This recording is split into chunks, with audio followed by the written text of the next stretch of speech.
성경에서는 성도가 받게 되는 시험을 두 가지가 있다고 말하고 있습니다. 그 가운데 하나는 하나님께 얼만큼 충실한지의 여부를 알아보시려고 하나님께서 각 사람에게 각성과 연단의 기회를 주시기 위해서 하나님께로부터 주어지는 믿음의 시험이 있고, 또 다른 하나는 성도를 죄로 이끌어 타락시키려고 사탄이 주는 유혹이 있습니다. 그중 특별히 사탄이 주는 시험, 곧 유혹에 빠질 경우 하나님과의 교제가 단절되며 심각한 영적인 침체에 빠질 것이기 때문에 우리들은 그 유혹에 대해서 늘 경각심을 가지고 주의해야만 합니다. 사단이 주는 시험을 가리켜 유혹이라 했습니다. 즉 사람들에게 어떠한 미끼를 던져서 잘못된 길을 가게 만드는 마음을 일으키는 뜻입니다. 에덴 동산에서 사단이 하와를 범죄케 할 때도 이와 같이 하나님과 똑같이 될 수 있다, 유혹을 하였습니다. 하지만 이 사단의 시험에는 달콤한 유혹의 시험만 있는 것은 아닙니다. 때론 내가 감당할 수 없는 고난과 환난으로 나를 위협하여 하나님을 떠나 범죄에 빠지도록 유혹하는 고난의 시험 또한 있습니다. 우리는 이러한 사단의 시험을 잘 알아야만 그 시험에 빠지지 않는 승리하는 삶을 살 수가 있는 것입니다. 그렇게 우리는 시험을 받을 때 그 원인을 하나님께 돌리지 아니하도록 주의해야만 합니다. 하나님은 결코 악의 유혹에 영향을 받지도 않으시고 사람을 유혹하지도 않으신다, 오늘 본문에서 말씀하였습니다. 사람이 누리는 온갖 좋은 은사와 선물은 모두 하나님께로부터 내려온 것입니다. 그러므로 하나님이 사람을 시험과 죄악에 빠뜨린다는 생각에 속지 말아야 합니다. 하나님은 변함없이 좋은 것을 주시지만 사람은 자신의 욕심에 이끌려 유혹에 빠지는 것이기 때문입니다. 그렇게 욕심은 죄의 근원입니다. 그리고 그 끝은 사망입니다. 그러나 주님을 사랑하며 온갖 시험에서 승리한 주님의 백성들은 생명의 면류관을 받을 것입니다. 오늘 본문 14절을 보면 오직 각 사람이 시험을 받는 것은 자기 욕심에 끌려 미혹 때문이라고 하였습니다. 사단이 미혹하는 시험에 빠지는 이유는 무엇보다 자기 욕심이라는 것입니다. 너무나 많이 검증되었고 알고 있는 이유입니다.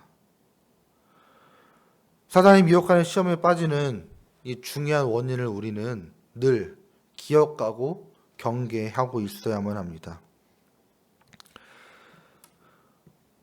아무리 좋은 환경에 있더라도 그 마음의 욕심의 불길을 잡지 못하면 우리는 함정에 빠져들게 됩니다. 성경의 수많은 선배들이 하나님과 동행하였고 또 하나님께서 좋은 환경을 주셨지만 그 잠깐의 유혹을 참지 못하여서 구렁텅이에 빠져 많은 어려움을 겪었던 것을 우리는 알고 있습니다. 직전에 말하였던 아담이 그러했고 다윗도 그러했습니다. 또 아브라함 또한 그러하였습니다. 욥은 자신의 재산, 가족, 건강을 다 잃어서 환난 가운데 승리할 수 없을 것만 같았습니다. 누구라도 그런 상황에 빠지면 모든 것을 절망하고 내던지고 더 이상 살 수 없겠다라고 생각할 수밖에 없는 환경에 놓여 있었습니다. 그럼에도 불구하고 그가 환난 가운데에서 승리할 수 있었던 것은 하나님에 대한 굳은 신앙 가운데 인내하였기 때문입니다. 그리고 주님께서는 세상이 끝나 가까워올 때에 이와 같은 사단이 위협하는 시험이 거세게 일어날 건데 그때까지 끝까지 견디는 자가 구원을 얻을 것이다 라고 말씀하셨습니다. 그리고 성경에 나오는 많은 믿음의 사람들이 하나님과 함께 승리할 수 있었던 이유 또한 환난 중에 인내하였기 때문입니다. 그러므로 사단의 시험에 빠지지 않기 위해서는 자기의 욕심을 버리는 일과 또한 인내하는 것이 함께 이루어져야 하는 것입니다. 그렇게 우리는 경건한 신앙생활을 유지해야만 합니다. 진정으로 경건한 성도는 크게 세 가지 면에서 구별됩니다.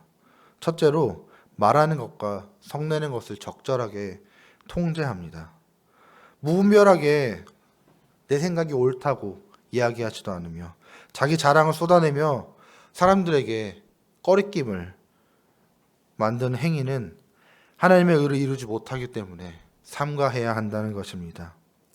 둘째로 악을 버리고 온유한 마음으로 말씀을 받아 실행해야 합니다. 말씀을 듣기만 하고 실천하지 않는 사람은 자기를 기만하는 자요, 또한 하나님을 기만하는 자일 것입니다. 주님께서 분명히 자신의 말씀을 따르는 제자의 길을 걷는 자에게 구원의 약속이 이루어진다 말씀하셨기 때문입니다. 셋째로 세속적인 세상의 가치에 물들지 아니하고 오로지 주님의 길만 따르는 자들입니다. 말과 행동이 일치하고 신앙과 생활이 분리되지 않는 성도가 거룩한 하나님의 아버지, 그 하나님 나라에 들어갈 수 있는 구원의 약속받은 백성이라는 것입니다. 시험을 참는 자는 복이 있다고 했습니다. 뿐만 아니라 이런 시험에서 승리함이 옳다 인정을 받은 자는 주님께서 약속하신 생명의 면류관을 주신다 하셨습니다. 우리는 언제 어디서 사단의 시험을 받게 될지도 모릅니다.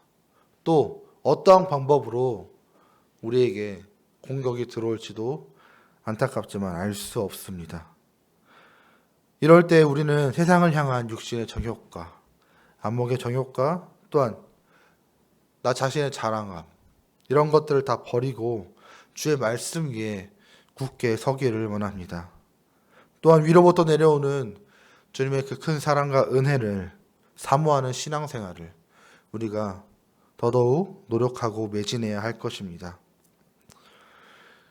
우리가 때론 환경을 탓하고 원망하고 싶을 때도 있습니다. 남들과 다른 나의 시련 가운데 좌절하고 우리가 늘 힘들 때도 있을 것입니다. 그러나 우리는 먼저 하나님께 겸손히 머리를 숙이고 무릎 꿇고 나아감으로 나의 생각과 나의 욕심을 버리고 주님의 말씀으로 인내함으로써 경건한 주님의 백성으로 살아가기를 원합니다. 그럴 때 주님께서 분명히 우리에게 사단의 시험을 극복할 힘과 능력을 내려주실 것입니다. 그렇게 우리는 오늘의 본문의 말씀과 같이 자기의 욕심을 버리고 인내함으로써 사단이 주는 그 유혹의 시험을 견디어내므로 말미암아 생명의 면류관을 얻을 수 있는 저와 여러분이 되기를 주님의 이름으로 소망합니다.